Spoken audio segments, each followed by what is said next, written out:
escuchando? ¿Me están Sí, sí, te escuchando ahora oímos, pero mismo? no te vemos. Ahora sí que te vemos. Ahora sí. Ahora sí, ¿ya? Muy bien, muy buenos días. Muy buenos días a todos y todas. Como Claudia dijo, yo soy Vanessa Sánchez Mendoza, vicerrectora académica, y pues para mí es un privilegio darle la bienvenida a este seminario virtual académico organizado por la Fundación Universitaria Konrad Lorenz, con sede en Bogotá, Colombia. Esta institución que con orgullo describimos como un lugar donde hacemos que las cosas pasen, se reúne hoy a un grupo de talentosas personas comprometidas con la generación de conocimiento y el fortalecimiento de esa cooperación global. Nos honra contar con la participación de distinguidos investigadores e investigadoras provenientes de instituciones de renombre como la Universidad de Kiel en Reino Unido, la Universidad de Clark en Estados Unidos, la Universidad del País Vasco en España, la Universidad de La Sabana, aquí en Bogotá, Colombia, y el Instituto de Psicología de la Academia Polaca de Ciencias.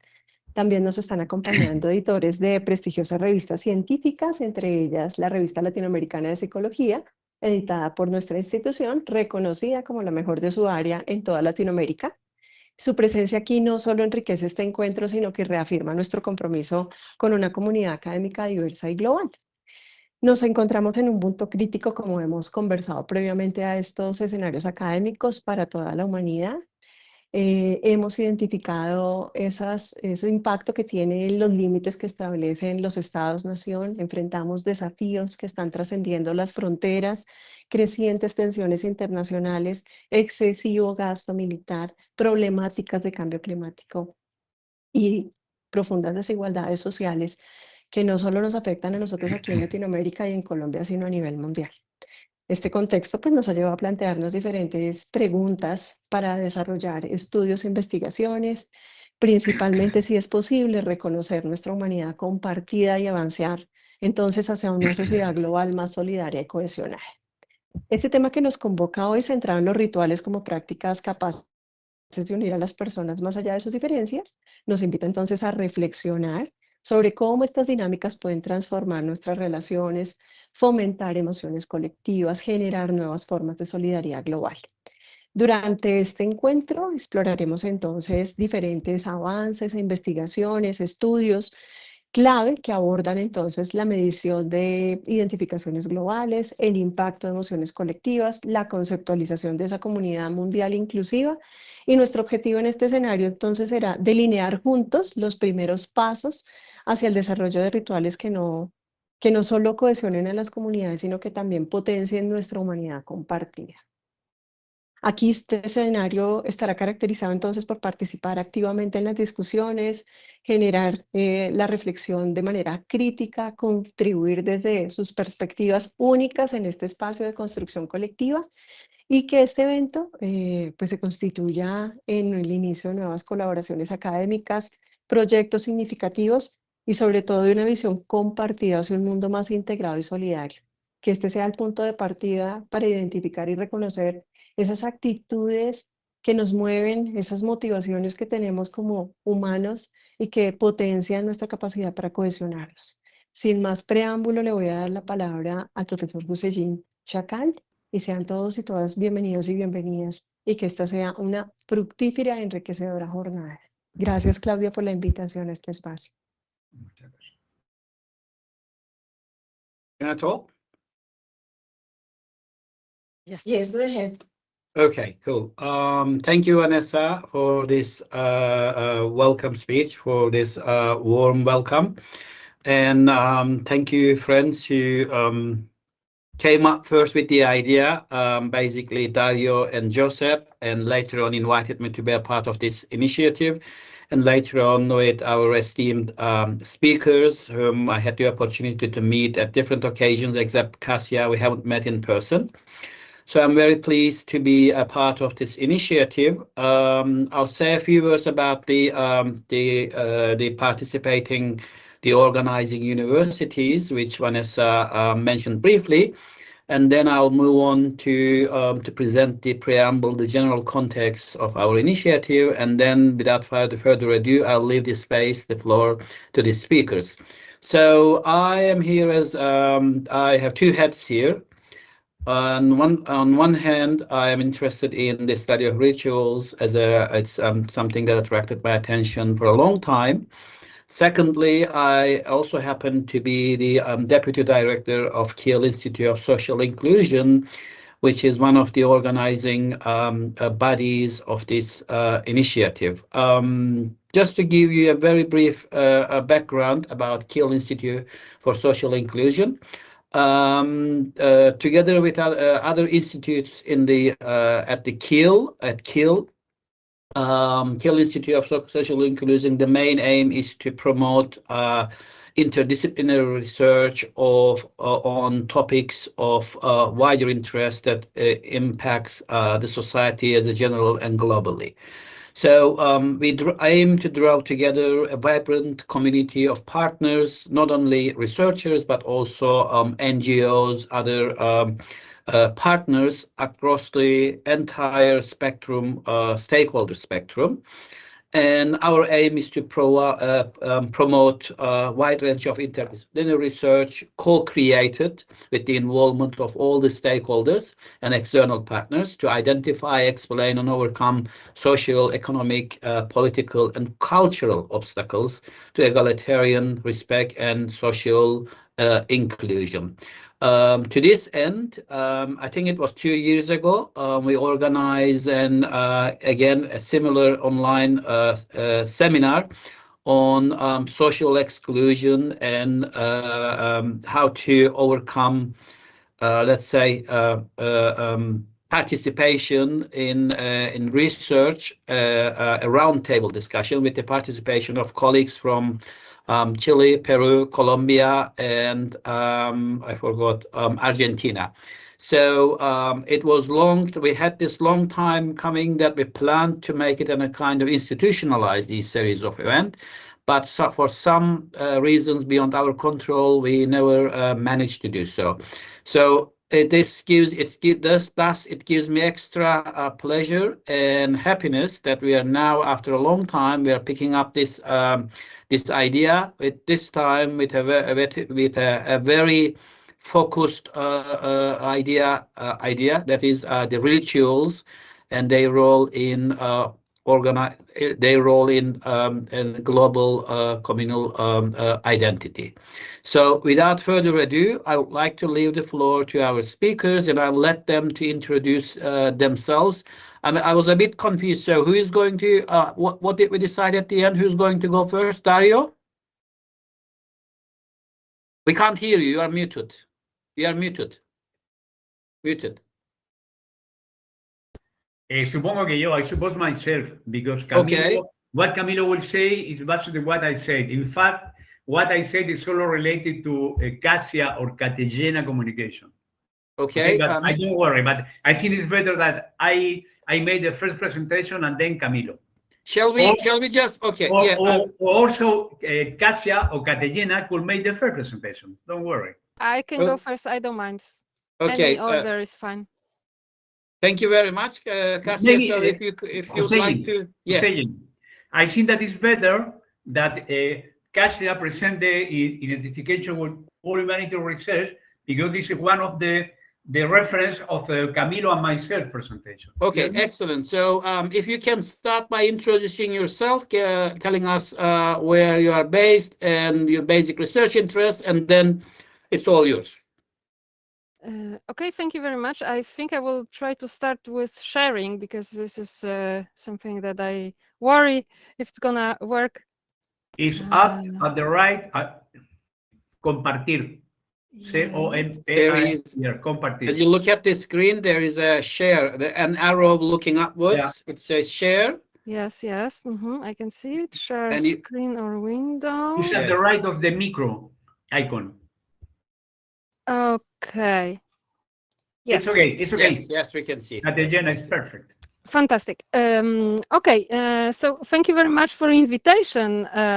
Most of all, I am a social and political psychologist from Institute of Psychology of Polish Academy of Science. I work on the topic of social identifications, especially identification with all humanity for many years.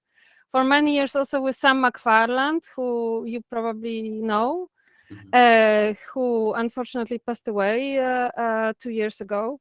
but I continue the work. We have a lab. I'm the head of identification with All Humanity Lab. We have website. This is international lab that gathers researchers from all over the world who wants to work on global social identifications.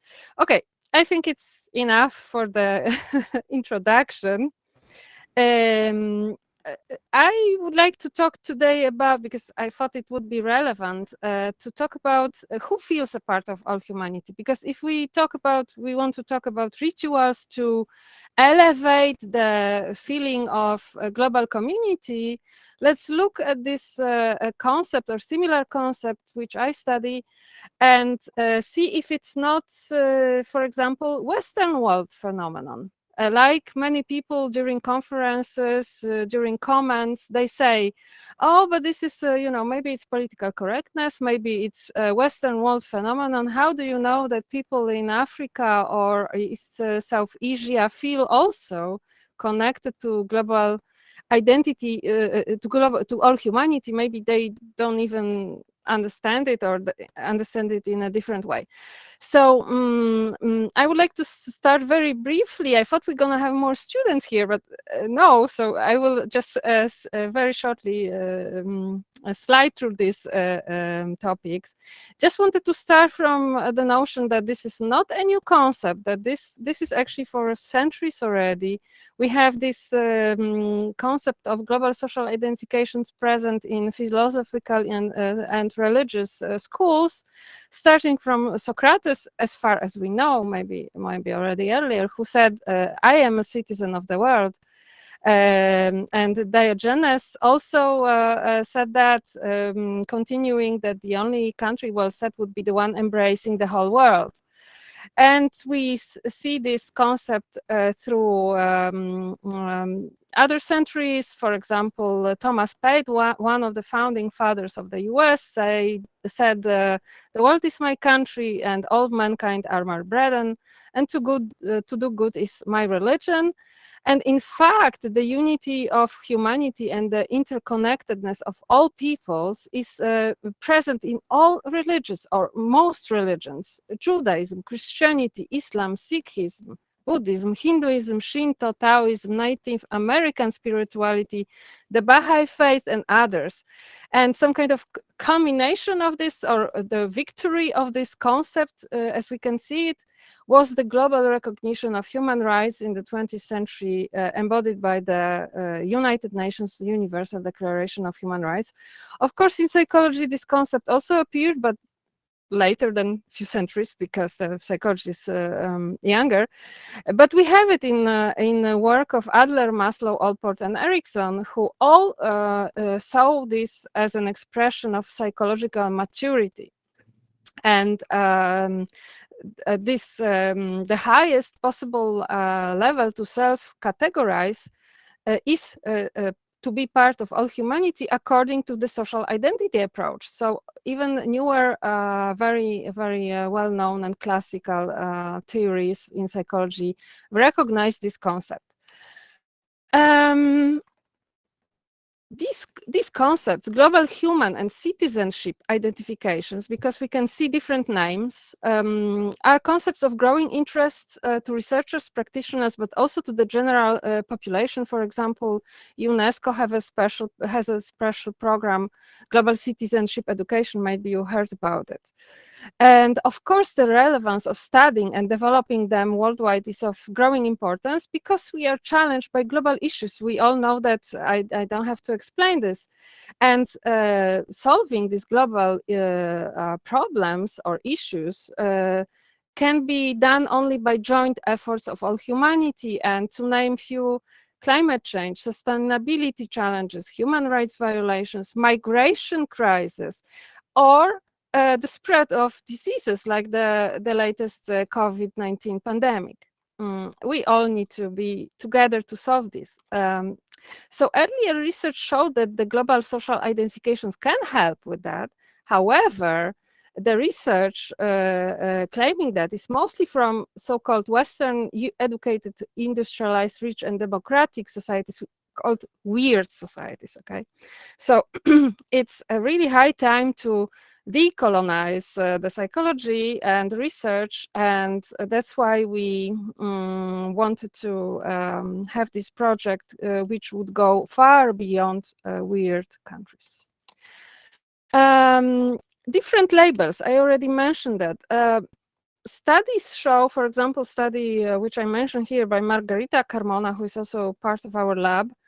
Her studies were made in Portugal, but she showed that all different labels fall into two groups: humanity labels and global citizens labels. And when we look at these labels, their definition differ a little bit. So identification with all humanity, people who identify with all humanity feel close to people all over the world, care for them, and see them as a new group. So there is definitely emotion, attachment, so bonds and concern. And global citizenship is more understood as an awareness, caring, embracing diversity, promoting social justice, sense of responsibility to act. However, it also all depends how we're going to measure these concepts. I'm gonna only mention that, of course, we have a lot of studies showing that identification with all humanity, which is main interest of my studies, was shown to predict a lot of positive social processes and features or behaviors. For example, predicts global concern for global problems I just mentioned, but also positive attitudes towards immigrants, lower dehumanization, higher prosocial attitudes, or also positive behaviors, willingness to vaccinate or willingness to help people from other countries during the COVID pandemic. But coming back to the main question, is it universal phenomenon or Western world phenomenon? Well, we have a World Values survey that asks one item, there's only one item. I see myself as a world citizen. And we see that it's already a label, only one label, world citizen, right? And analysis gathered on 58 countries when they still ask these questions, because now they dropped it, unfortunately, shows that majority of people in almost all the tested countries indeed see themselves as world citizens. Exceptions were Morocco, Russia, and Egypt. However, I believe that the item, I see myself as a global citizen, and items from identification with the humanity scale, for example, I feel close to citizens all over the world. This is not the same. I think that the first one is more like a self-image, perhaps, and the second one is a social identification. So that I would like to make this point here. So we conducted a research using the full scale, 8-item scale in 3 versions, and each person, it was between subjects, so each person saw only one label, okay? It was all humanity or citizens of the world or people all over the world. And our project was conducted in 45 countries, over 13,000 people. Unfortunately, student samples, but you know, who has money to have national representative samples? I would love to do that, but we didn't have resources to do that. But as you can see, we put a lot of effort in having diversity. I'm super proud of having 5 African countries. Africa is usually really left behind and not asked. So we have 5 countries, and at least each continent is represented. Research questions, of course, this is part of a bigger study. I'm gonna only talk about the one aspect, which is the level of global social identifications in these 45 countries, and which one of them is the highest as an additional question here.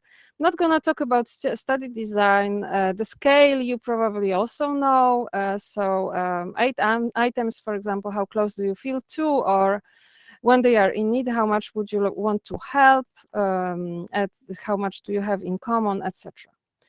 And quickly to results. These are heat maps. The higher, the darker color, the higher identification with, in this case, with all humanity.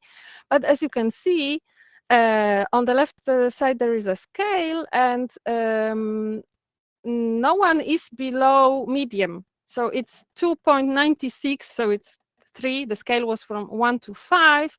So everyone is on medium level, each country, and some countries are a little bit higher, over 4.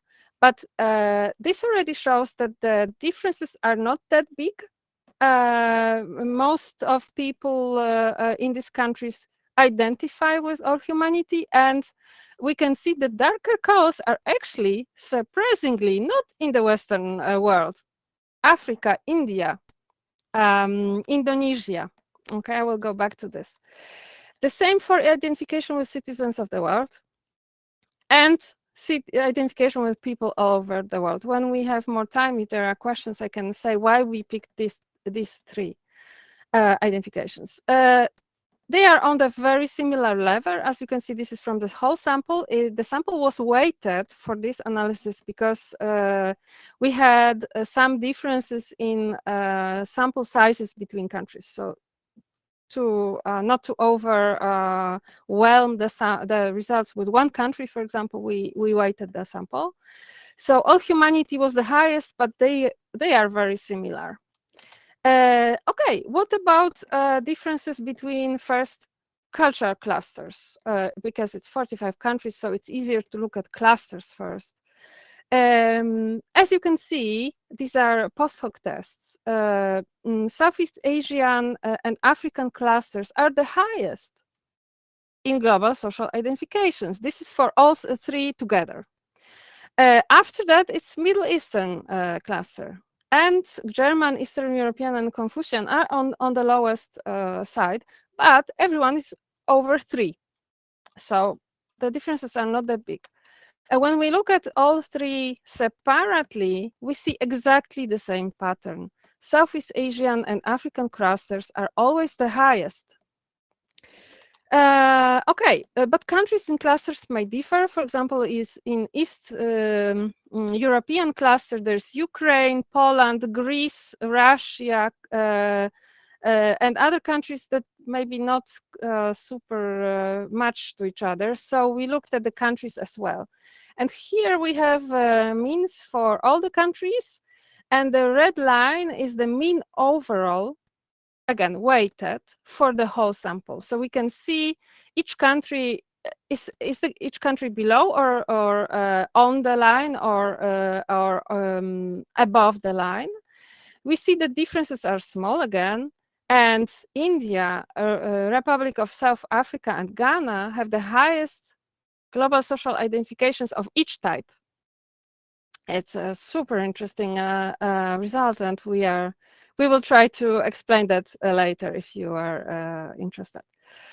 Okay, so yeah, this is one of the attempts to explain this. We made multi-level modeling with my dear coworker Marta Pęczek. And this is a lot of information, but let me just summarize that. We see here that higher global social identifications are in societies that have more younger people, more men, more ethnic groups, less GDP per capita, lower quality of life, lower globalization indices, and higher inequalities. So our results, to summarize, our results shows that the level of 3 global identities are very similar. So they seem to be universal. So that's a starting point, maybe to talk about rituals.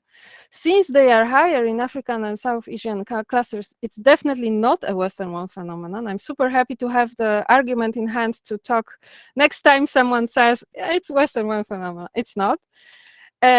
We found higher global social identifications in these societies I just mentioned, and the identification with all humanity was the highest. If later there is time, I can try to explain why we think we got these results, but I think for now it's just the end of my time. Thank you very much for all my lovely collaborators from all these 45 countries. And this is our lab website, so please visit us. This is a global project there where you can see more about that. Thank you very much. Thank you very much, Cassia. And Dario, if you can just unmute yourself and introduce yourself, and then the floor is yours.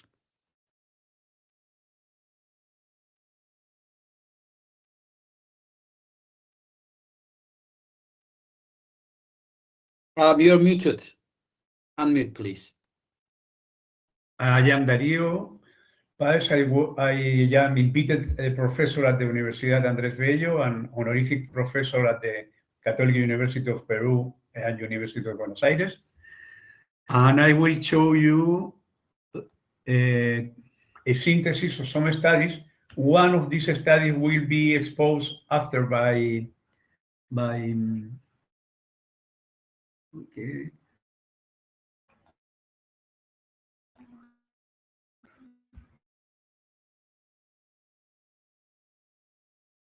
Okay, do you see the PowerPoint?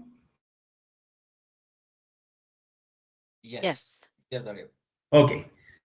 Okay. I will speak the relationship with the collective ritualized gatherings and identification with all humanity as a concrete topic. The main idea is that the ritualized collective experience provoke collective effervescence.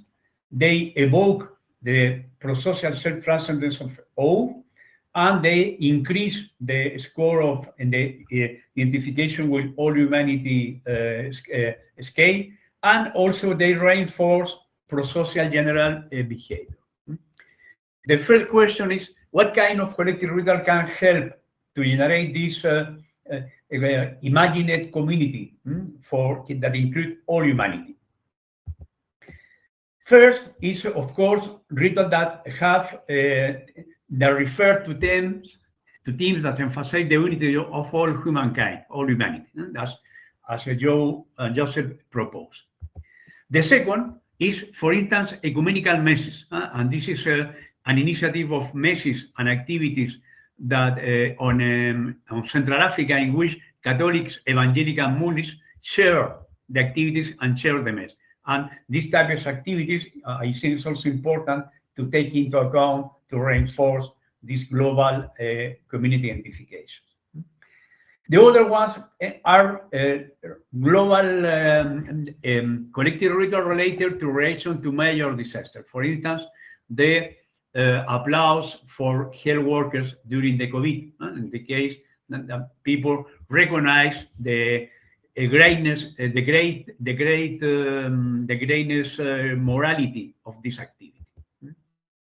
Another type is what is Camilo will expose the research in the second and the third communication, is this type of collective balance rituals that refer to mixed culture or ethnic parade. For instance, this is the La Tirana parade. It's a syncretic religious dancing festival in Chile that mixes is related to the Andean music, and the Andean cultures also working. Finally, and this is what I will try to show some data, is some type of collective rituals that have a positive balance. They don't have a clear socio-political content, but emphasize joys, inverted traditional roles, as Bakhtin emphasized, respected to Carnival. And the idea that these have also the effects on reinforcing a positive attitude toward people in general, toward the identification with all humanity. The main idea is that collective gatherings and collective rituals, because of socio-cognitive process to behavioral and attentional process and socio-emotional process, can provoke a state of self-transcendence, emotion, and experience, and a sacred experience, a transformative experience that reinforces identification with the global community. Remember, and it's a very quick presentation, the Durkheimian model of collective gatherings, demonstration of assemblies, proposed that in a first step, do you have a social identification with co-participants? In the second step, they are homogeneous activities, shared attention and behavioral synchrony. In the third station is the creation of group consciousness, the fusion of the personal and collective self. In the fourth step, you share intense emotion you perceive an emotional synchrony and feel positive and self-transcendence emotion. And in the final step, you can have a transformation of the self by contact with moral values and to live an experience of self-transcendence. You have a brief in the model with items that represent the different steps of the model. Okay. For instance, in the case of emotional self-transcendence, we have here a group of emotional adjectives, the emotional indicators, based on the DS of ISAR, and this is the indicator for Kamamuta, or moved by love, and this is for general love. This is an item for transformation, and of course, we have an FXO, and also identification with humanity and non-prosocial, non-parochial prosocial behavior. And then in general, there are a set of scales that test the model. The total of 5 steps, the addition of the 5 steps that I described, represent collective effervescence, and we will examine to the proximal effects of identification of all humanity and non-parochial attributes. This is, for example, the scale for collective efficacy. That I will not talk in this topic today. In the collective effervescence, can be considered as related to different types of emotion. As communal sharing, as an horizontal relationship emotion, is related to intense basic shared emotion, sadness in Foreland, anger in demonstration, joy in carnivals, pride in positive commemoration. Of course, also to Kamamuta, because it's the emotion that Alan Fiske develops, characterized by intensely moved by love, witness with others or between others, and also to awe is more related to the social relation of authority, more intensely moved by the greatness of an act of a person, of an activity. In his recent book, Kellner suggests that awe is first evoked by moral elevation. Remember the applause ritual to her case provider that I mentioned previously. And the second is are assemblies and collective efforts. This is a quotation, is what Kellner understands, and I share the idea, why collective effervescence invokes, provokes awe. This is how we measure how. We apply to people that participate in different collective gatherings this scale. This scale is a short version of a long scale construct built by Pizarro, Cursi, and others. First, there are a description of the emotion, and then we ask people to answer the following statements, thinking about the event in which you participate directly on through mass media. And we have an item on appraisal, an item on affective reaction, 2 items on cognitive or social reaction, and two items on action tendencies. We exclude the item, it was something difficult to understand, because the appraisal of communication is not essential for all, and yet it decreases reliability in all the studies, not only ours. And we do not include symptoms, physical symptoms, because we carry out usually retrospective studies, and because these symptoms overlap with other self-transcendence emotions. In this case, we conceive O as a prosocial self-transcendence emotion, what is a collective emotion, because felt by reference to the group, it's a group-based emotion. Because of the content, it's felt in the group. Because it's distributed, it's shared with different role and intensity by the groups. It's based on a collective appraisal, the greatness, badness of the group emotional experience, what Durkheim called la force de la société. And all self-transcendence emotion decrease self-focus and increase outward orientation, particularly oriented to the meaning of life, to the sacred, to moral values and ideas. And what we found, and 2 different meta-analyses found that all correlate with prosocial behavior, including prosocial behavior toward out. We apply also in the studies on the carnivals, on the positive balance collective gathering, we apply the Catellena, the scale that Catellena did not present, but the IWA original scale. We apply 4 items. 2 items is for self-categorization, and these 2 items more for investment in the group. It's important to be aware that this second dimension is the most relevant, but this is not important for this presentation. And we use the total score. We choose these 4 items working together with Daniel Lorenz that belongs to Cassia to Hammer Lab, and because these are the 4 items that have the better fit in factor analysis. Okay. Finally, we also want to add quasi-behavioral data, and we apply a variation of the dictator gain. That is a design or experimental protocol created by Kahneman, and simply that you ask the people, if a leader were here among the participants, you want 100 euros. How much will you give and donate to the AEU? And this is the means for the carnival. The people that participate around 28%, they gave 28% of the money that they can receive as a donation to a general non-governmental organization like Médecins Sans Frontières. Okay. We apply this scales to Spain Carnival and to, in this case, when a study but on the syncretic religious dancing meeting La Tirana that Claudio Figueroa that is in the meeting collect the data. And what we found is that the total score of collective effervescence correlate with the prosocial, non-parochial prosocial behavior or money for the non-governmental organizations. This is for Spaniards, this is for La Tirana, and this is the global mean, meta-analytical weighted mean. Also, all correlate with money for non-governmental. This is for the 2,350 Spaniards that participate in the carnival, and these are for the Chileans, Peruvians, and Bolivians in La Tirana. This is the general mean. And also, identification with all humanity correlates also with this quasi-behavioral, non-parochial prosocial behavior. This means that not only that collective effervescence correlates, not only that all correlate, but also that IWA show a convergent criterion validity with the quasi-behavioral prosocial behavior.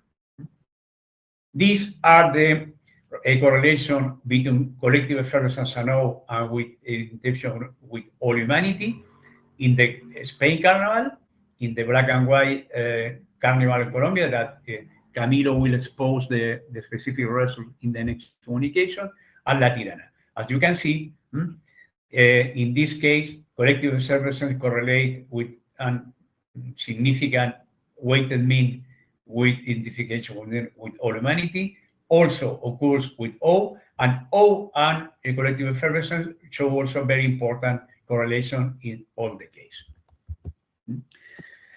We carried out 2 mediation analysis. This is the first one, and you can see the total collective effervescence have a direct effect in identification with all humanity, but also a direct effect through O. And this means that the model or the idea of a cause mediation effect is fit with the data. And also we have a similar result for money for the non-governmental organization, but here collective effervescence did not have a direct effect, but have an indirect effect through O.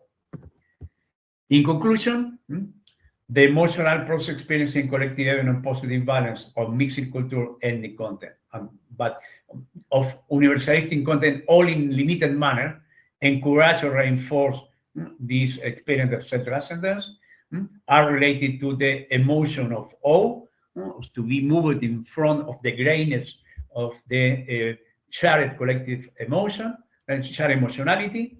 It's also related to identification with humanity and to a prosocial quasi-behavioral score. This means related to humankind identity and non-parochial identity. This suggests that this type of collective rituals of positive balance with no, I can say, an ideological load or content of global community explicitly can help to reinforce identification with the global community. And I quote my colleague Nekane Basabe that this type of collective rituals can be reinforced or need to be promoted because can increase social inclusion and the creation of a global community. Thank you very much. These are the references. I want to say also that all these studies I carry out with people from the Basque Country University, from the Université de Lorraine and Université de Louvain, from people from the Universidad de Guadalajara, from people from the Universidad de Zaragoza, and also we collaborate with here with Ziegfeld, from who work with Alan Fisker, Bernard Rimet, that's playing an important role, J. Pizarro, and all people working from different universities. I will close my speech saying that I don't belong now to the Basque Country University. I have only relationship with University Andrés Bello, Universidad Católica del Perú, Universidad de Buenos Aires, and I wish to thank to these three universities for their support in these studies, and to mention also that our colleague Hugo Sinkin, that is the main editor of the journal P Social, of the an electronic journal of social psychology of the University of Buenos Aires, is participating. Thank you very much. Thank you very much, Dario. Thank you for the wonderful and interesting talk, and also particularly useful list of references. Thank you very much. So in the interest of keeping with the time, I'm going to invite Camilo, who's going to share his research on a mixed race ritual and how it relates to communal global identity. Camilo, the floor is yours. Please introduce yourself and carry on. Thank you. Thank you, Hussein. Hello, everyone. My name is Camilo Rincon. I'm a political psychologist working here in Bogota, Colombia, at the Universidad de la Sabana. So what I will be presenting today is this presentation that we conducted with Dario, Silvia, Wilson, and that we presented at the ISPP annual meeting last July in Santiago, in Chile. Well, so this research actually has to do with Carnaval de Negros y Blancos, which is a ritual that is celebrated in Southwest Colombia. We understand that this event might have an impact on identification with broader communities. So we tested, and I will be presenting the results that support this proposition. Well, so I selected this particular event, which is Carnaval de Negros y Blancos, translated as Carnival of Blacks and Whites, because it is an element that represents superordinate symbols, like symbols that associate people and participants with others, with Colombia and Latin America, with other races, with other species, even like jaguars and mice, for instance, and also with substances. So it is the kind of event that makes people connect, at least in connotation, with others and broader identities. So when I heard Joe de Rivera at the ISPP annual meeting, he spoke about rituals that celebrate common elements for all of humanity, like fire or the sun or food, for instance. This is the kind of event that celebrates these events. Particularly, it celebrates the sun. We can see here like the celebration of sun. For instance, it is an instance. Well, so this is an event that even when its name suggests that it might be like an intergroup contact setting, it is not necessarily so.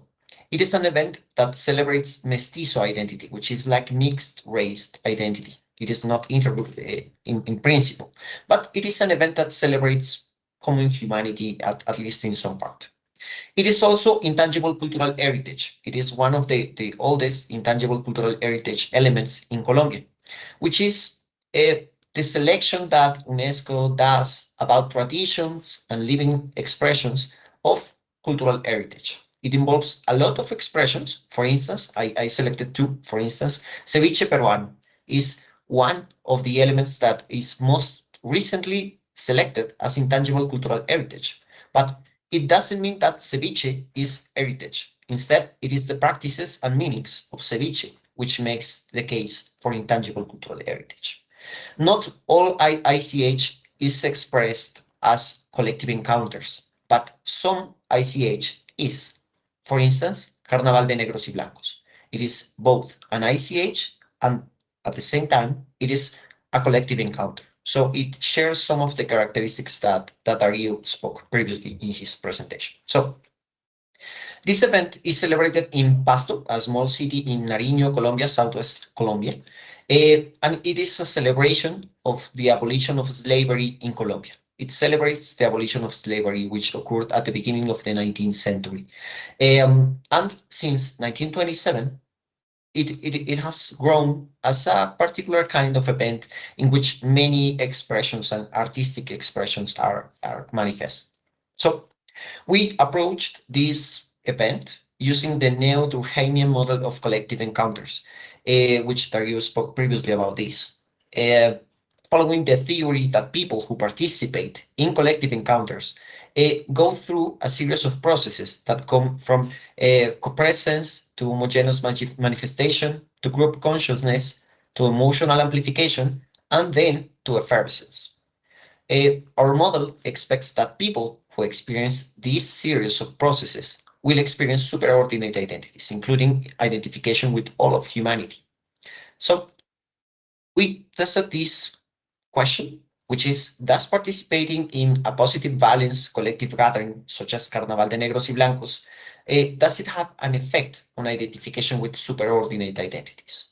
And in contrast to what I presented in Santiago a couple of months ago, I will now focus on the role of awe as an emotion that can be a catalyzer for identification with all of humanity. So this is the racial composition of our sample. We did a study in 2023 and the other one in 2024. And I just want you to note the racial composition, especially how a lot of people identify as mixed race. And at the same time, you can see how many people, for example, identify as Black.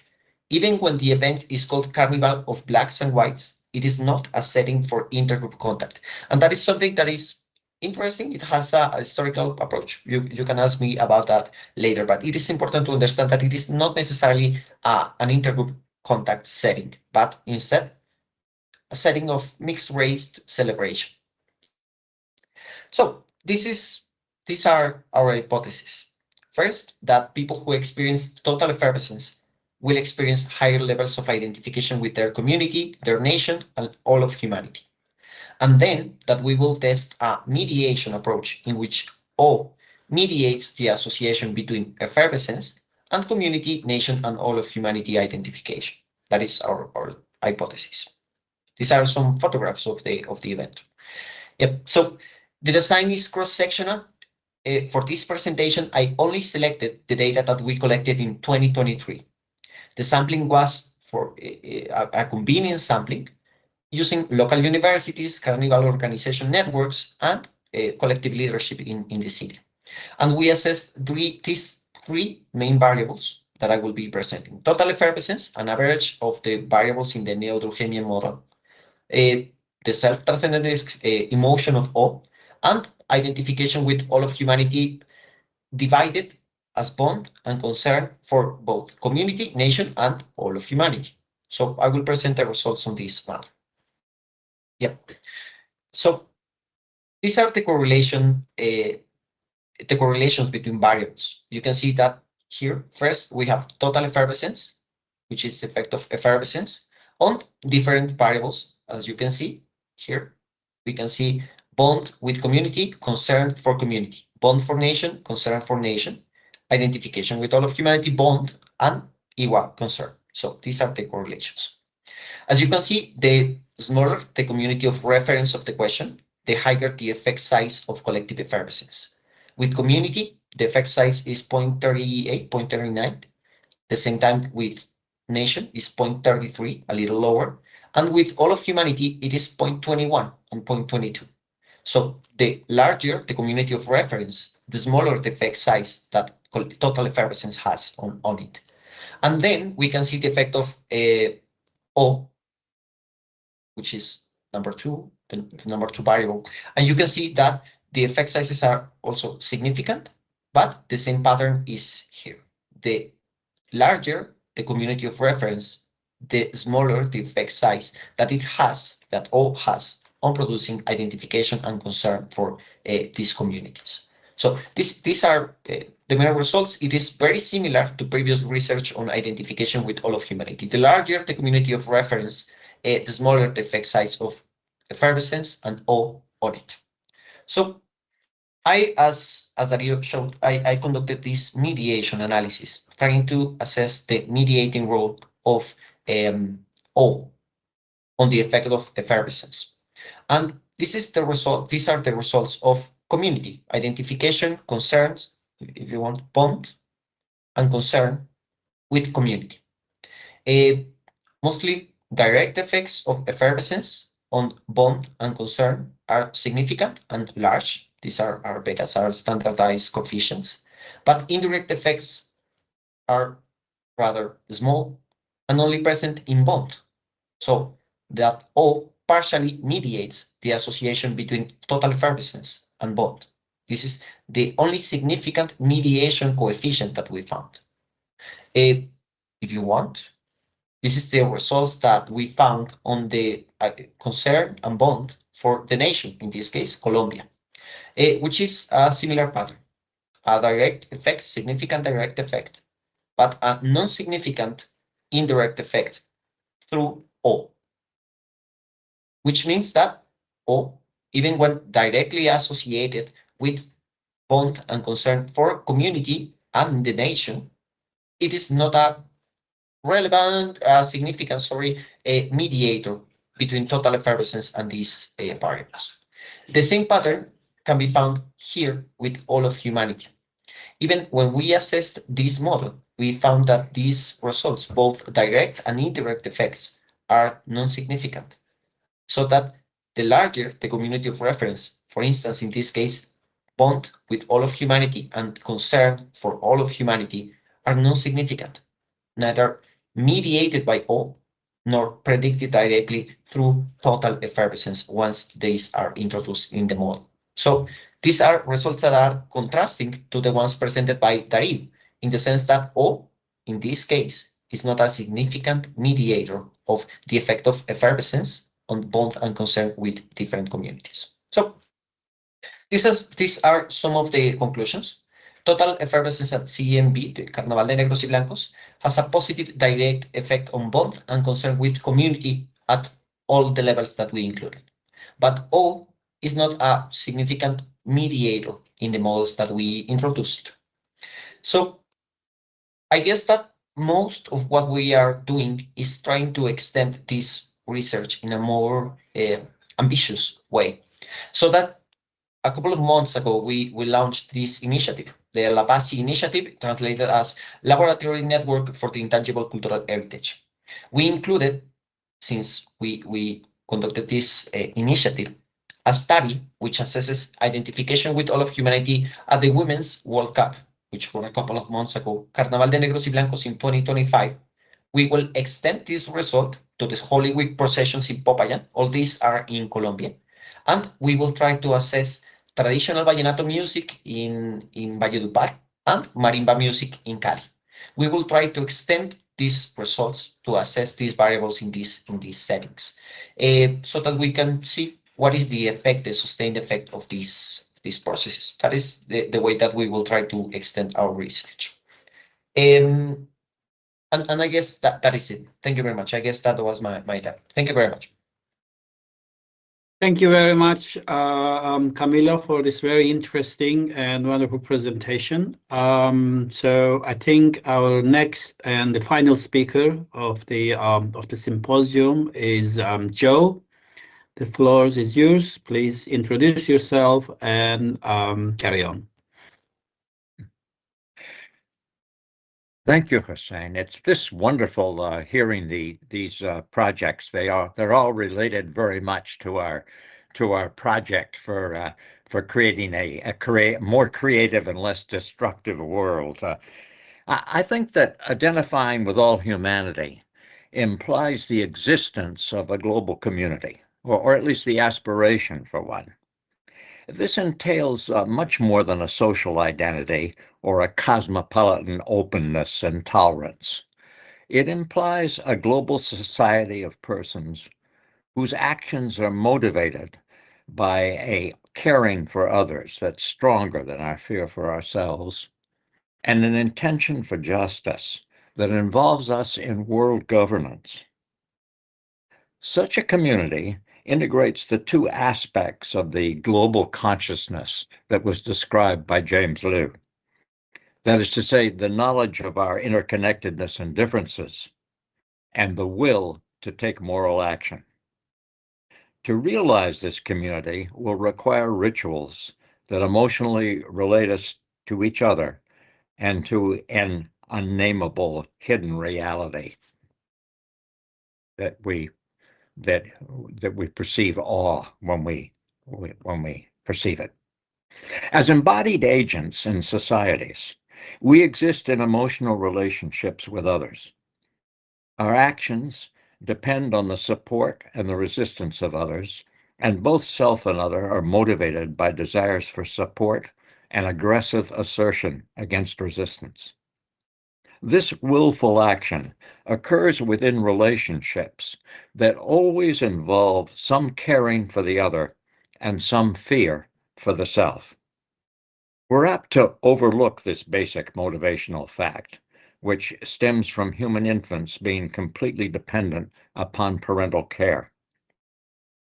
Our self develops in primary love relationships, with abandonment as its most basic fear. This dependence is an underlying motivational basis which manifests throughout life. Whenever adults sense their dependence on what they cannot control, their need parallels the infant's need for the actions of the mother. When the self's agency encounters resistance, there's an aggressive motivation to overcome it. However, the underlying dependency between self and other requires the management of this aggression, and children must be socialized. To the extent that children and adults can be reassured, the underlying fear is subordinated to the love between self and others. However, when persons come into conflict, their fear for themselves is apt to dominate their concern for others, and they become involved in adversarial relations. To the extent that fear is dominant, they may cope by focusing on acquiring power and being out for themselves, or they may comply so that they won't be hurt. It's this ubiquitous fear that prevents communal relations from simply relying on enlightened self-interest. The inevitable conflict between different agents in a society is mitigated by the social structures described by Fisk. These involve societal norms, and acting in accord with these norms is aggressively asserted. The adults in a society must maintain and construct it. Society doesn't just happen. It must be continually intended by its members. And from the beginning of history, persons have created many different sorts of societies. Societies like persons may be characterized by relationships in which caring dominates fear and autonomy is maximized. However, many cope with the fear of being uncared for by emphasizing the need for individuals to care for themselves, or by emphasizing the need to conform to the wishes of a benevolent authority. Today, we're faced with a conflict between an individualistic ideology that places individual desires over communal needs and a collectivist ideology that values conformity more than individual rights. To the extent that fear dominates relationships within and between these societies, they will engage in adversarial relations. To the extent that fear is subordinated by caring, they'll engage in communal relations in which both will thrive. The ever-present struggle between caring and fear is reflected in rituals that may facilitate unity by maximizing caring celebrations or by creating a defensive group that manages internal fear by projecting aggression. National anthems may emphasize the beauty of the land or one's victory over others. A global community will require celebrations that symbolize the primacy of caring over fear. Unlike nationalistic state ceremonies that stimulate elation but imply the need for defense, celebrations of community involve the openness of joy and reduce fear by encouraging mutuality. This suggests that local open and festive celebrations may increase human identity. When members of different groups are involved, the celebrations may contribute to the optimism and the emotional climate of hope that's needed to reduce group conflict. I suspect that the transpersonal emotions involved in the studies that de Rios shared are related to the extent to which there's a dominance of caring in the social gatherings. The transformations in the secular gatherings reported by Yudkin, for example, involve the creation of an intense communal experience. And I believe the sort of changes that were reported are similar to those that result from the music and the dancing and the sharing at the cosmic masses that are conducted by Matthew Fox. These sorts of gatherings go well beyond the emotions that strengthen group teamwork. They foster the spiritual unity of community. As Catsaranya shows, one can use different measures of global social identification. We can increase these measures to the sense of community, at least temporarily, by relevant cues, such as the UN flag, or by sending participants to websites featuring solutions-oriented news. The sense may also be influenced by creating global celebrations. Themes for such celebrations may involve our gratitude for the ancestors who developed the seeds and the medicines and the technologies used today, and the courage to build justice for the children who will inherit the world. A sample of 2,000 from 25 nations evidenced that people would like to see at least 8 such themes, and over 65% of participants from 23 of the sampled nations indicated they'd like to participate in global celebrations. In one website study, such students who used the theme to create simply an imagined celebration significantly increased their sense of global community. However, increasing a sense of global community does not necessarily increase support for changes to fear-based policies. Thus, in a study I just mentioned, increasing the sense of global community did not increase the U.S. students' willingness to get rid of nuclear weapons. When a scale for peaceful governmental policy was constructed, it was predicted as much by the security provided by nuclear weapons, the supposed security, as by a sense of global community. Hence, to create an actual global community, not just our sense of such a community, we must become active in governance. Our rituals must not simply reinforce our caring for those we don't know, for those we know, they must also empower us to intend justice for the billions that we don't know. And it would be helpful if we could construct measures that would involve the willingness to take political action. We need to routinely acknowledge our common humanity. And I've been trying to imagine some research that we might encourage. Here are 5 possibilities. First, for over 100 years, we've been having world fairs, parliaments for the world religions, international music festivals, sports competitions, and Olympic ceremonies. Might we stimulate some systematic research on when participating in or watching such events increases identification with all humanity and not simply group pride? Second, we can encourage the sort of inclusive local gatherings and celebrations that Dario and Camilo have described by accurately describing the nature of what's occurring in different sorts of collective gatherings. One presumes that the excitement and the exhilaration of being together in political rallies or in political movements is different from what's occurring in inclusive festivals. I suspect that identity fusion is different from identity expansion, and that the latter is more involved in awe. I wonder if we can distinguish between sorts of emotional intensity and collective group power and refine our measures of what are emotionally occurring. Third, UN procedural rules state, immediately after the opening of the first plenary meeting and immediately preceding the closing of the final plenary meeting of each session of the General Assembly, the President shall invite the representatives to observe 1 minute of silence dedicated to prayer or meditation. This procedure has been followed and extended to commemorate memorable events. I think it would be worthwhile to interview and survey members of different delegations to ascertain the extent to which they're emotionally involved, the degree to which they ascribe instrumental importance to participation, and whether they support the use of such movements and might extend the occasions they're used.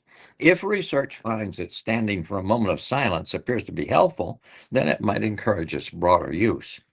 Fourth, the UN observes important events with international days. Sites describing some of these days are among the most visited pages on the UN website. They offer an indication of the interest a subject attracts in different regions and languages. Each year, on 10 December, the International Day of Human Rights marks the adoption of the Universal Declaration of Human Rights. And in spite of bickering, a substantial consensus is emerging about what these rights are.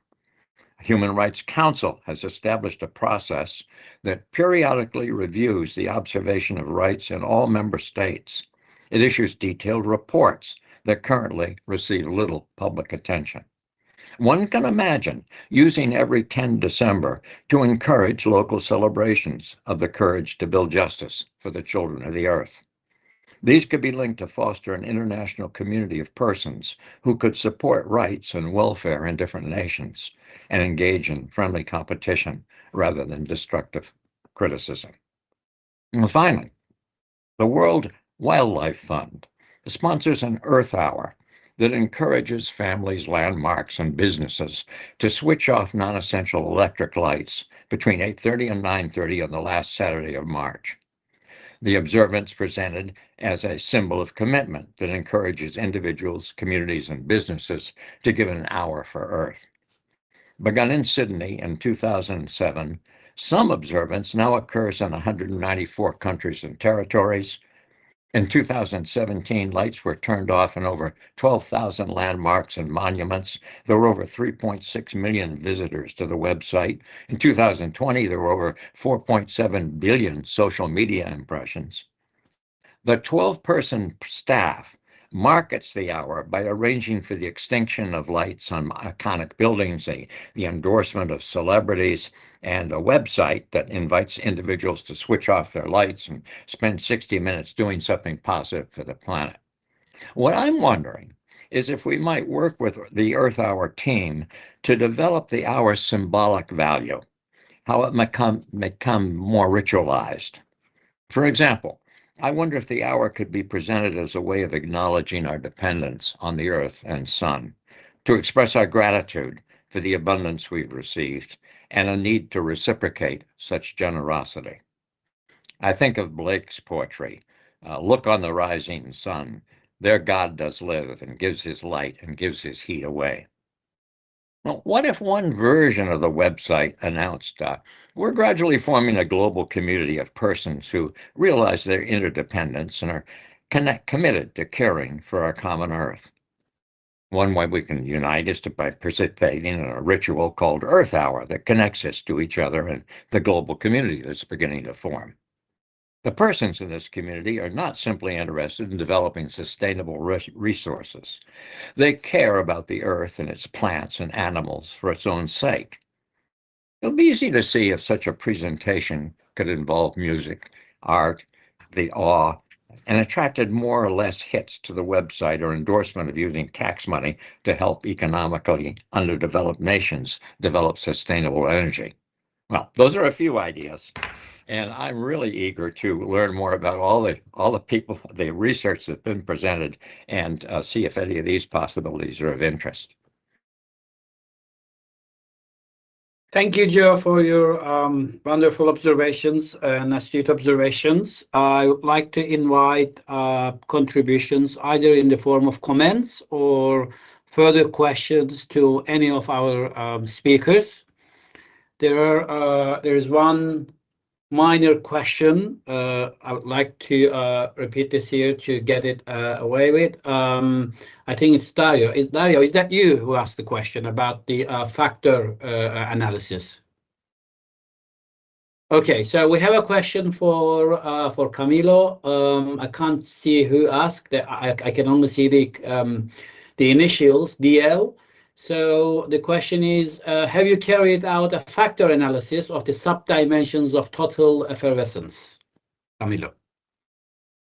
Yeah, so the scales were developed independently first when we assessed this model. So each of the variables, each of the components of the neo-Durkheimian model were developed independently and were published in like several different articles in principle.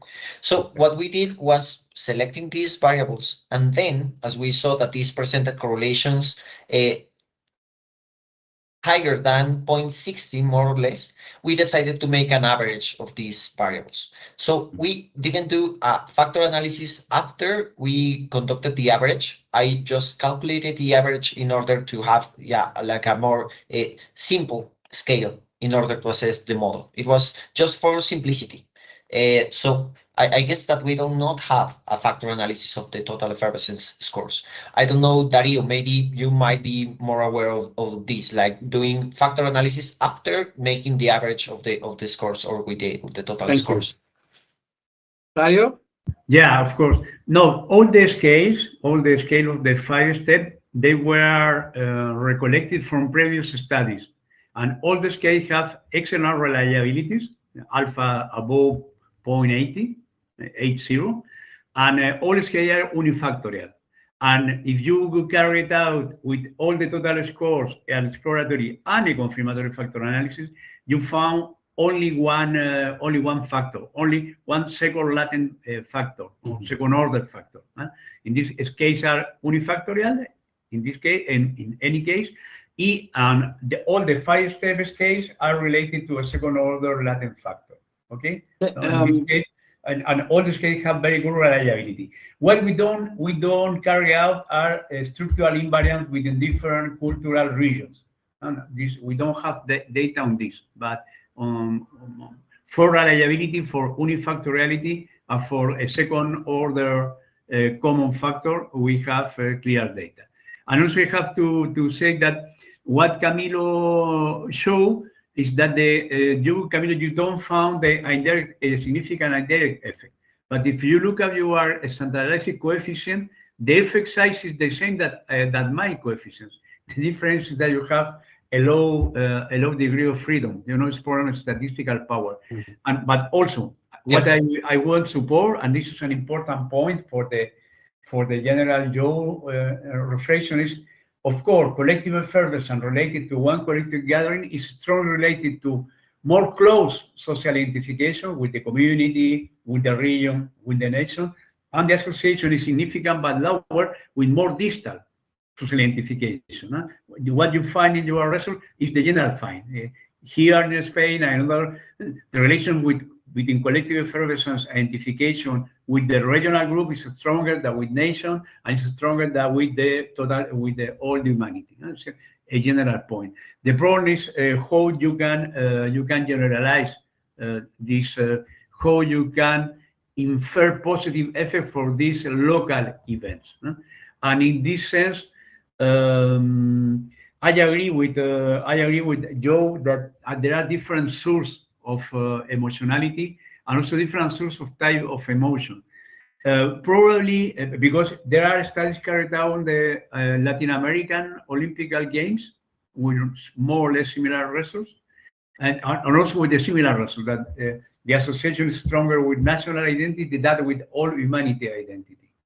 There are also studies, but I agree with Joe that the one thing is the fusion of identity within the self and the collective, for instance, in a social movement or a political demonstration, and in a psychedelic mass, for instance, or a positive carnival. In the second case, it's a psychedelic collective gathering, probably most cosmic, and the fusion is not with the group, but with more with the universe. And I agree that this is important.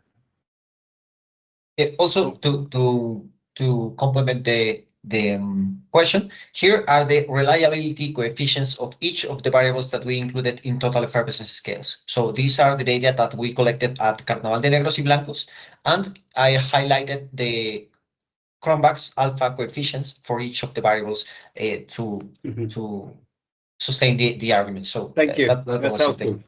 Yep. That's helpful. Can I just ask how many items altogether, you might have already mentioned, but how many items you had in the entire scale, total effervescence? I guess it is about 36 items. So there is also the practical limitation of the higher the number of items you have in a scale. I mean, you might run into, you might not be able to run a perfect factorial analysis to unpack whether there are other relations in the. I mean, this it's a quite large number. But the fact that Dario's confirmation that it presents a unifactor structure, I think is very promising. Yeah. Yes, it's very promising. Yes, something that we learned in terms of psychometrics here is that the first processes of the total effervescence, like copresence and interaction and shared attention, have the smallest effect size on each of the dependent variables. So these early variables in the model actually have small effect size compared to other more advanced processes in the neo-Durkheimian model, such as emotional synchrony, for instance, or a transcendent experience. So that is something that we learned by analyzing each of the variables with the dependent variables. Very, very interesting. Kasia? Yes, I would like to discuss the idea that Joe presented regarding the ritual we could have for all humanity in all countries. And because we already discussed, and I was reading your work, and I was thinking about it as well. And the problem always is that, and we could see it actually already today, that rituals usually are very local. So that's a big problem, and we saw for example, in the third presentation, that it did not really work for identification with all humanity. And you gave some ideas. I see some problems with them, and I see one which I think is perfect, and I will go to this. The problems that we can have is, for example, that if we even have a ritual which would be not controversial for some countries, like putting the light in a window or something like that, we need these emotions. It needs to be something that is connected to emotions. So we need to think how to evoke these emotions, especially awe, which is shown in many studies already to elevate identification of humanity or global community. I don't think they are that far away from each other.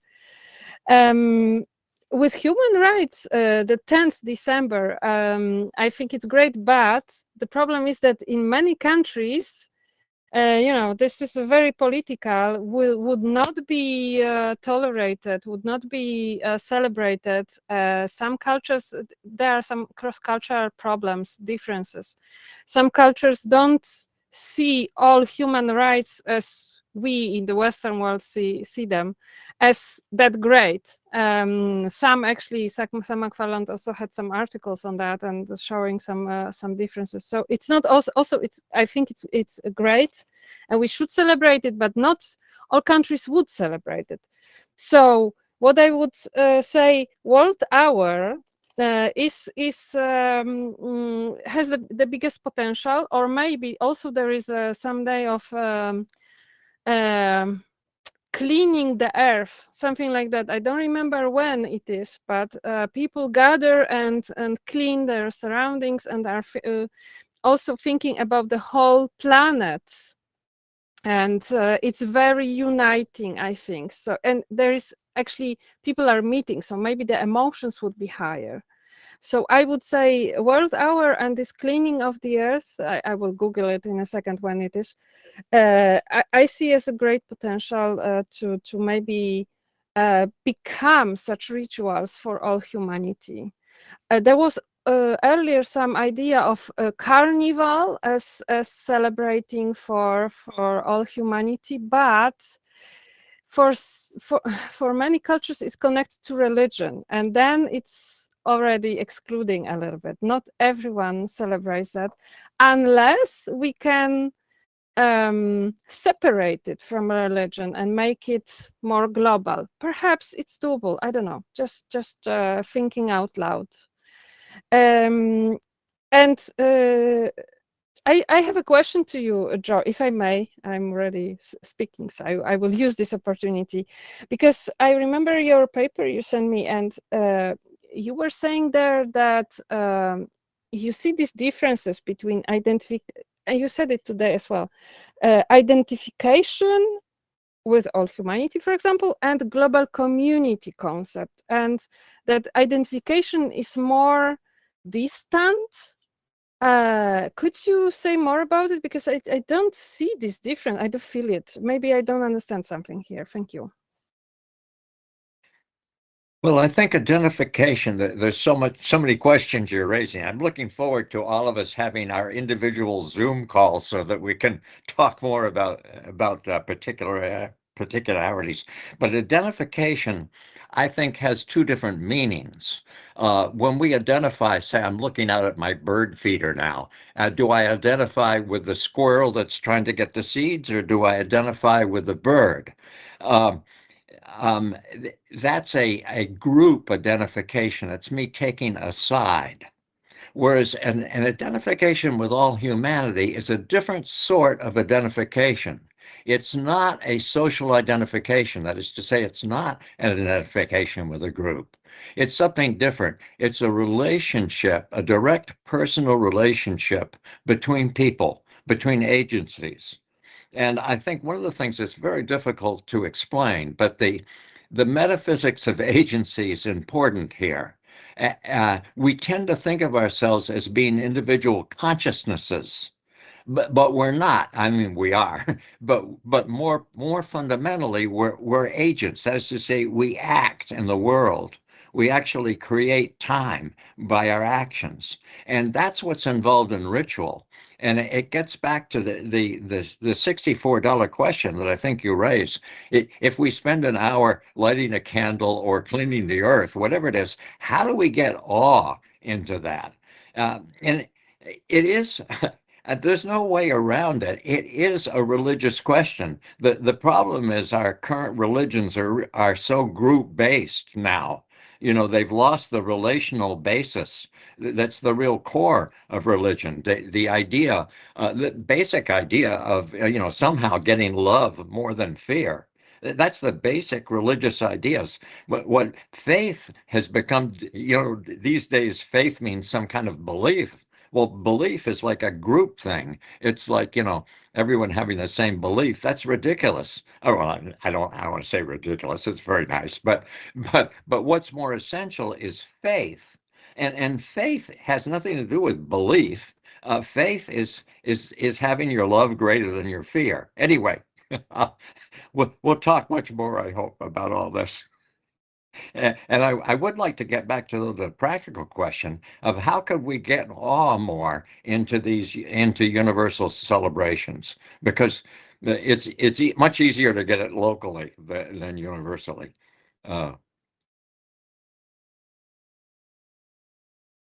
Thank you, Joe. I just have one more question, a series of questions, but I think, again, for Camilo, but I'm just going to try to summarize it. So what happens if the fifth step process scores the lowest and all the others score high?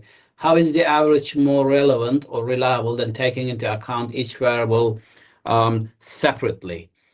So yeah, I think the person who asked the question thinks that he already answered the second question, so I'm not going to repeat that one. But would you like to comment or elaborate on this question, Camilo? Yes. So we have seen that the last process of the neo-Durkheimian model, which is a transcendent experience, is actually or has the lowest average score of each of the 8 variables in the model. So it is the least frequent and the least high score of the model. So we have found that almost like a precondition for it to occur, it has to the previous process have to have occurred previously. So we found that. So it is difficult to assess like this idea that I can have a transcendent experience without feeling previously like a amplification of emotions and emotional synchrony and identity fusion and so on. So we actually don't know, because when we assess transcendent experience, which is the last process of the model, well, we found like these high scores in all of them. So maybe something that I wanted to say about the conversation between Kasia and Joseph is that there are some cases in which O might be created like experimentally. Dacre Keltner conducted a series of experiments in which he tried to produce O in some small situations, including campus walks across the University of California, for instance, and he got to produce these processes.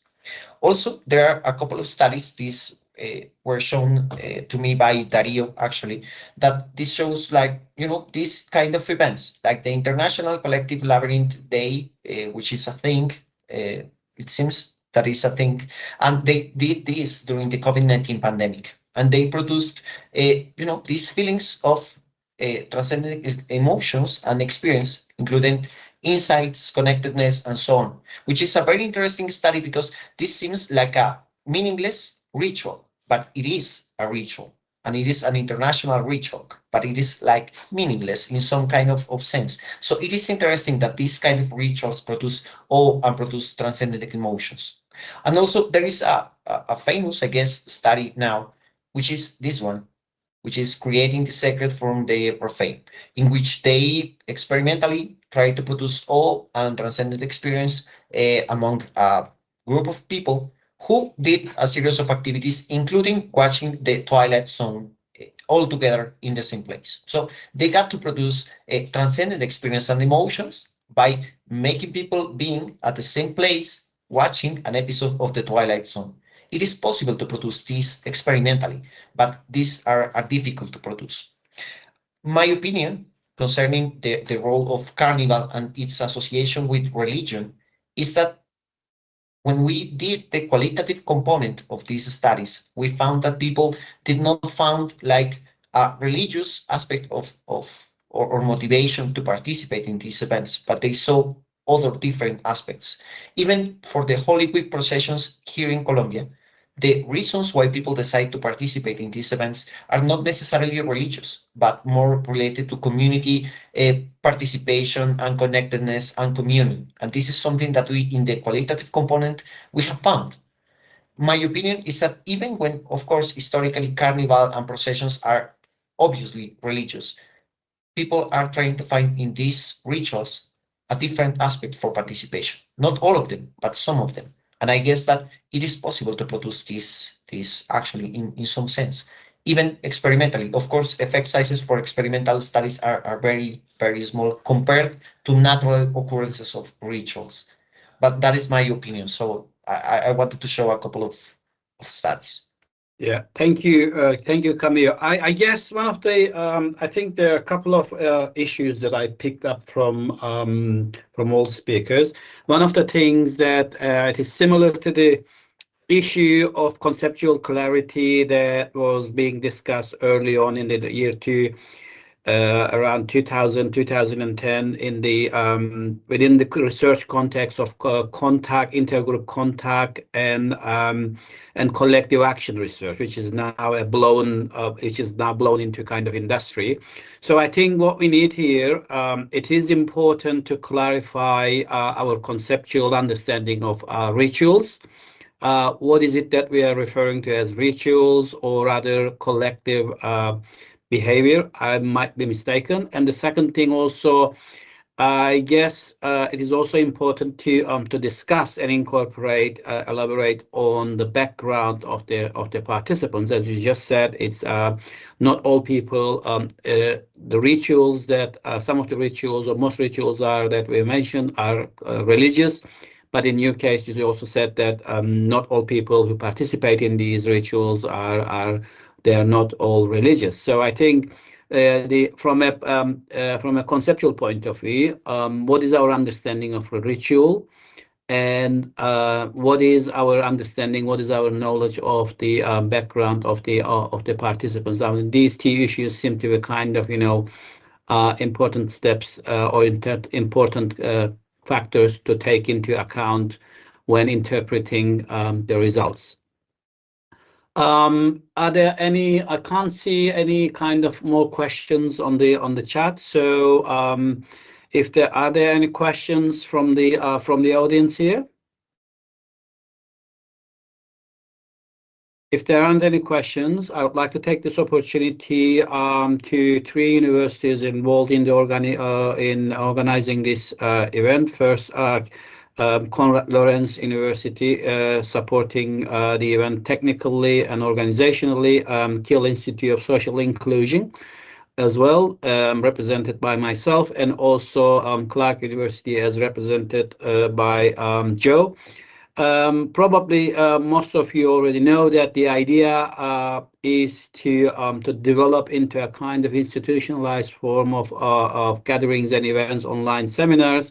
And on the same series, we have plans to organize a follow-up event, which will be slightly different in the format, more in the format of a kind of a sandpit event, that where we will hope to create a kind of group with the involvement of all the researchers and come up with some interesting and research questions and where to go from that point onwards. So more into a kind of a networking activity and research ideas. And Leonardo, please go ahead. Thank you. Thank you very much for all the research and the data. It was really interesting. So I would like you to invite all of you to consider the Revista Latinoamericana of Psychology for some of the results. And the Revista, the journal, has a general and collaborative approach. So especially for those data that are collected in different countries, it would be really interesting for the journal. And again, really interesting research. And thank you for sharing it. Thank you very much, Leonardo, for your invitation. We'll be sure to consider and discuss the possibilities. Okay, Cassia, please go ahead. Sorry, I just need to add, because I forgot about it, and it is very important. Joe mentioned it as well. Another day could be, of course, the celebration of Future for the Children. This is something that definitely would unite everyone, and maybe this is actually something that would also raise emotions. And well, I hope that the team that is very good on experimenting on rituals could give us guidance what would have to be happening during a day like that to evoke these emotions, and so we can really find a design for a ritual that could actually elevate human community. Thank you. Thank you very much, Cassia. Any other remarks, questions, anything you'd like to share, Dario? I have 3 remarks. The first, I think that the content of caring of attachment is very important in a collective ritual to reinforce this identification with general community imagining, communities, I will say. The second point is a question to Katejena. Do you know probably the cosmopolitan scale from James Liu? And do you agree that the UR scale, in the McFarlane and UR lab scale, there is one dimension that's a more cold cognitive dimension related to self-categorizations? And the second is the bond, but it's not an attachment bond. It's no, I am a citation of the humanity. Okay. And the second one is more affective, more attachment related, is the concert dimension. But it's in the case of the James Liu, it was this in the 3 dimension of global consciousness, it was the 3rd dimension of prosociality that was more related to other criteria like worry about the climate, helping other people, etc.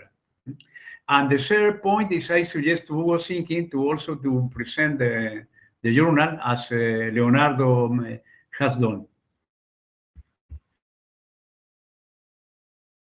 Hugo, would you like to say, would you like to add anything?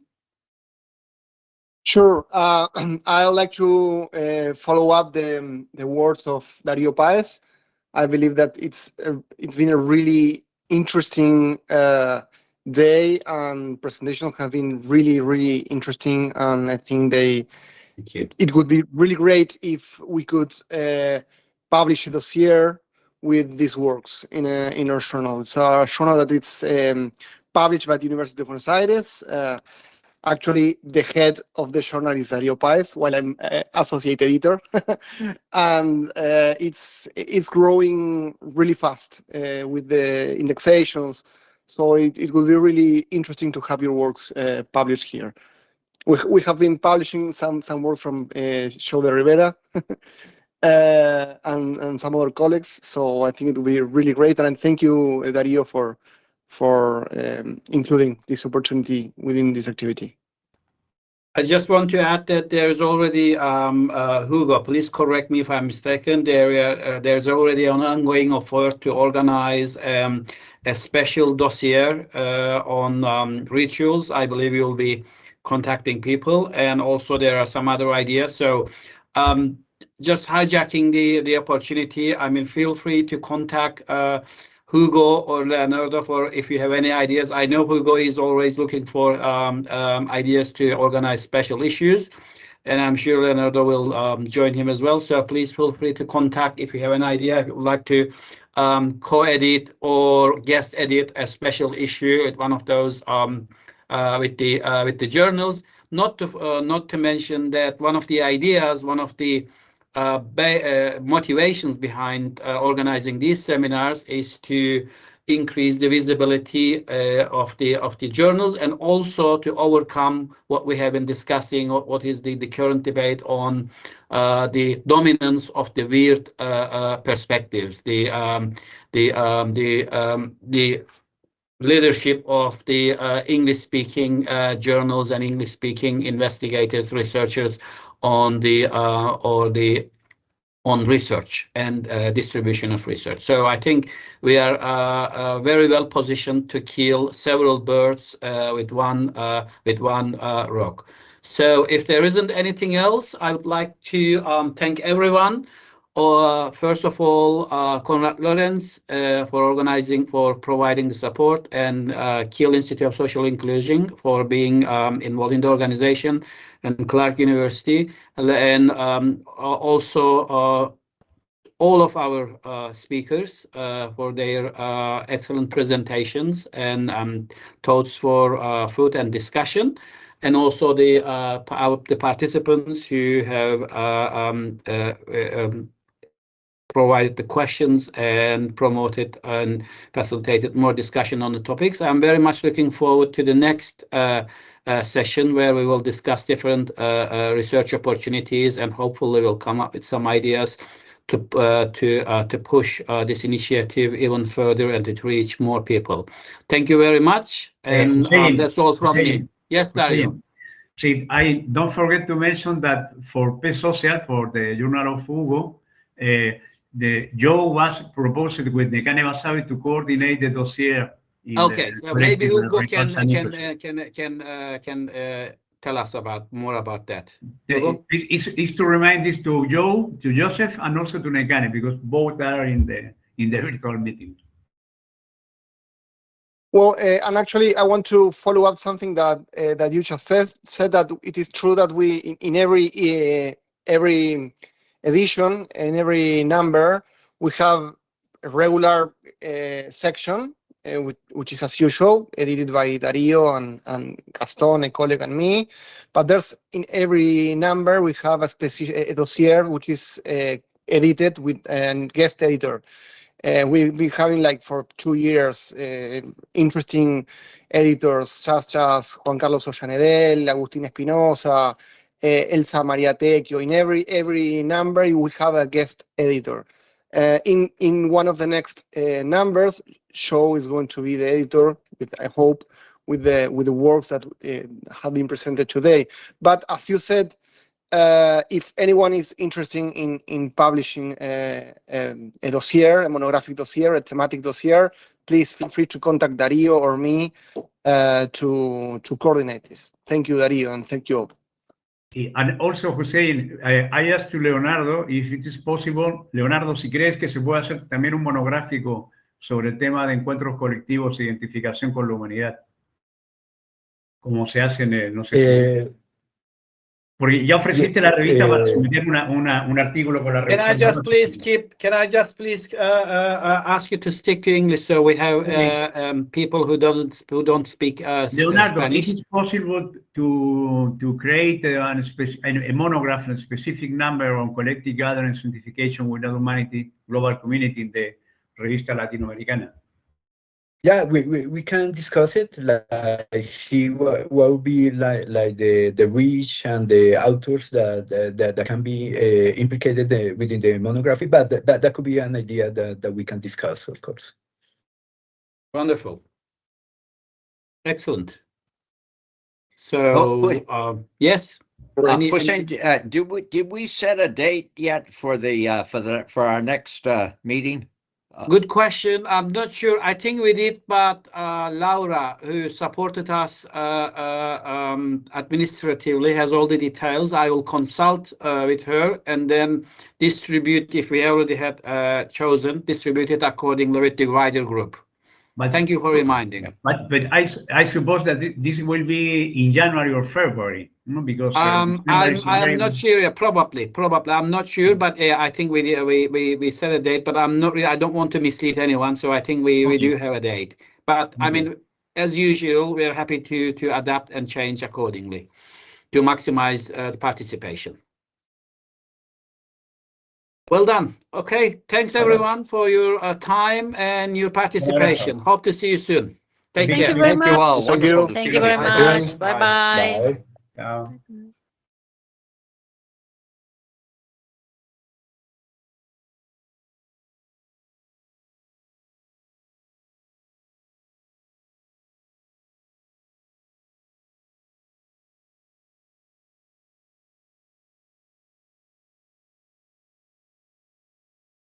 Hugo, are you still there? Yes, sorry, I left from the computer and I'm staying in my. Well, I'm confused.